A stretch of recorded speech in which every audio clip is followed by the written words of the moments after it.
నాకు నమస్తే అండి. పాత సోఫాలు కూడా రిపేరింగ్ అనేది చేస్తుంటారనమాట.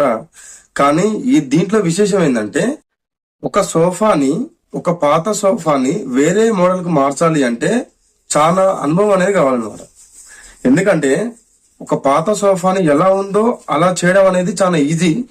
కానీ ఉన్న మోడల్ కాకుండా వేరే కొత్త మోడల్ ఒక సోఫాని మార్చాలి అంటే చాలా ఆలోచన కావాలి, చాలా అనుభవం అనేది కావాలన్నమాట.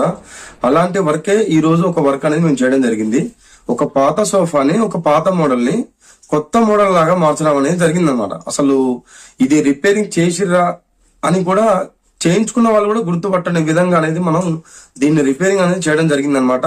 ఓల్డ్ లుక్ నుంచి న్యూ లుక్ అనేది సోఫాని మార్చడం అనేది జరిగింది. దీనికి సంబంధించిన వర్క్ కూడా దీనికి సంబంధించిన వీడియో కూడా మీకు చూపిస్తాను. మీ దగ్గర కూడా ఎలాంటి సోఫా వర్క్ ఉన్నా మమ్మల్ని అయితే కాంటాక్ట్ అయితే అవ్వండి.